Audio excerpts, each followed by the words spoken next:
Alors bonjour tout le monde, aujourd'hui je vous propose de voir un petit lecteur de code Morse. Donc ici la particularité de celui-ci c'est qu'on peut voir il est filaire.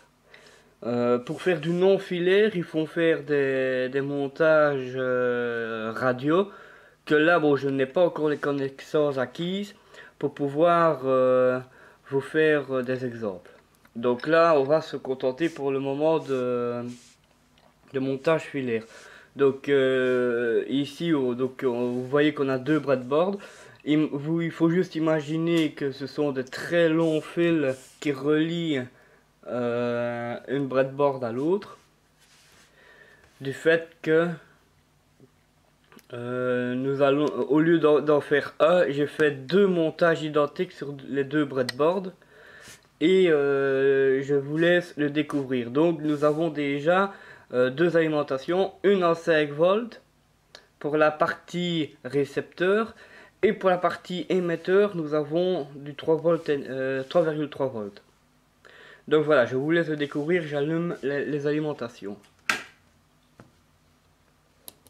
Voilà.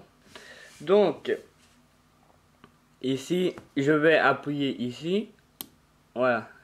Il y a deux LED qui vont s'allumer.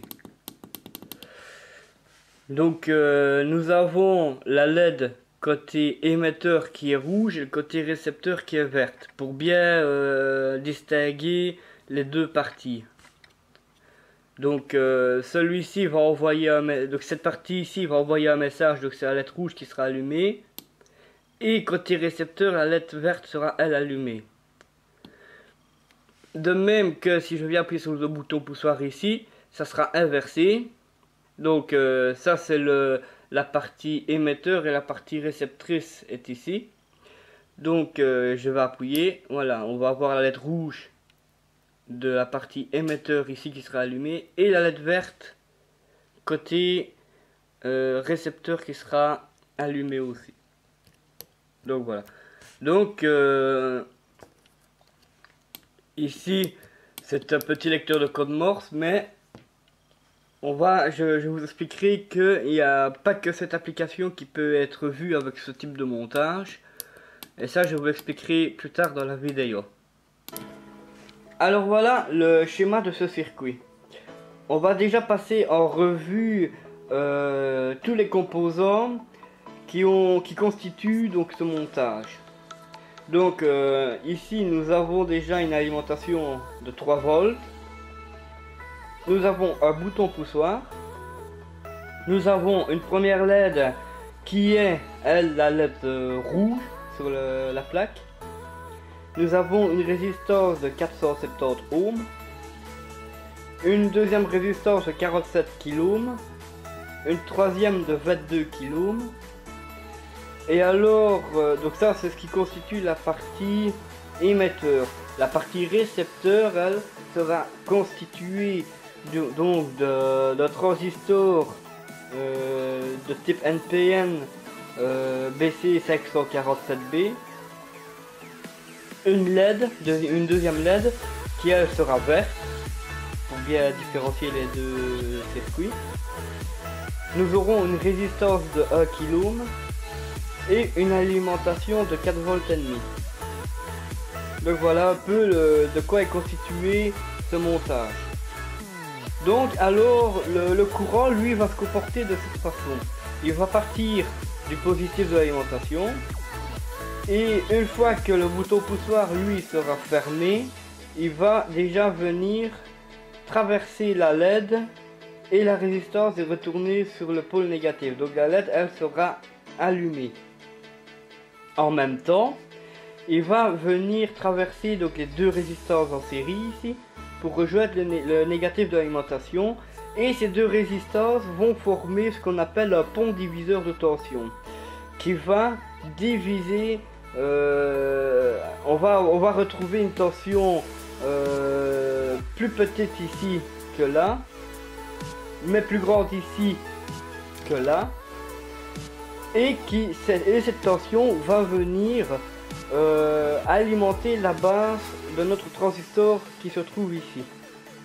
La base de ce transistor allumé un courant venant d'une autre alimentation va pouvoir du coup venir traverser la résistance d'un kilo, traverser la LED, ce qui aura pour effet de l'allumer, et ainsi venir traverser la jonction collecteur-émetteur de notre transistor ici pour rejoindre ainsi le pôle négatif.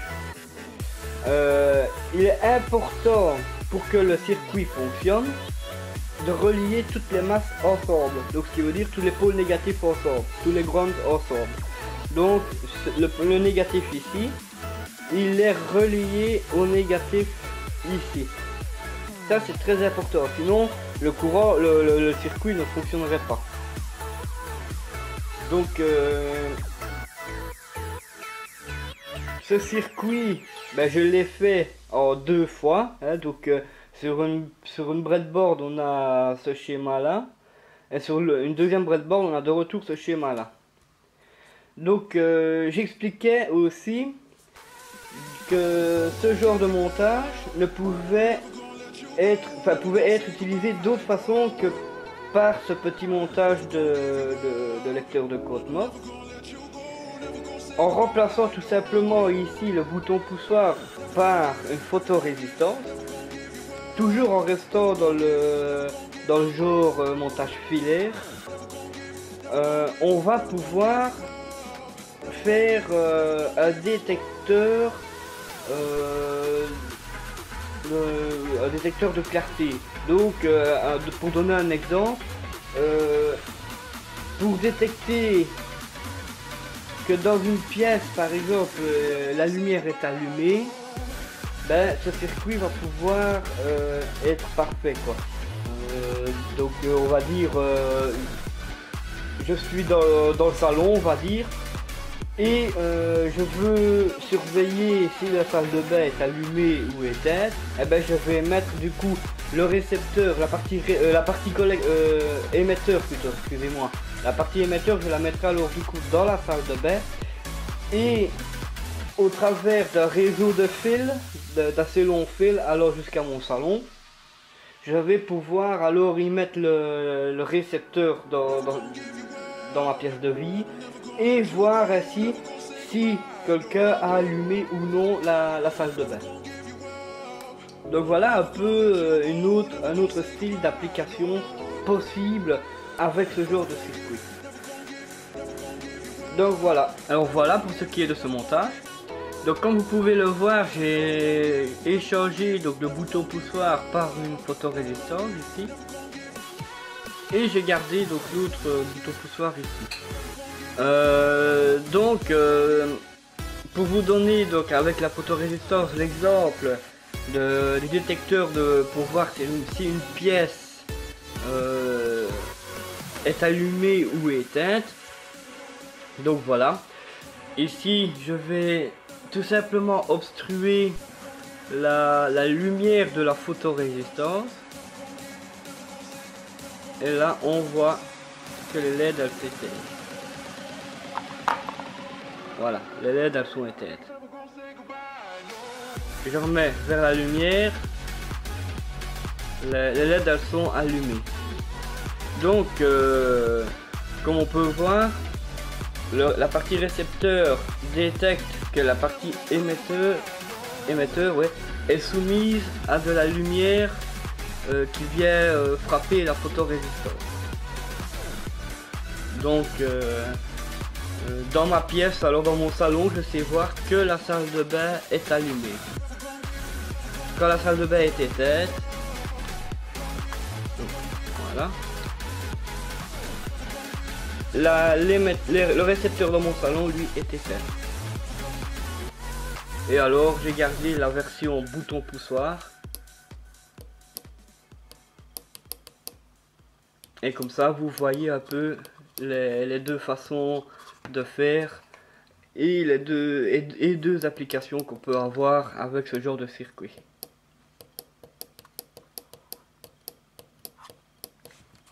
Voilà. Alors voilà, donc en espérant que ça vous a plu, je vous souhaite bon dimanche, et sera à plus pour les prochaines vidéos de la chaîne Proto Électronique Voilà, à plus, bye.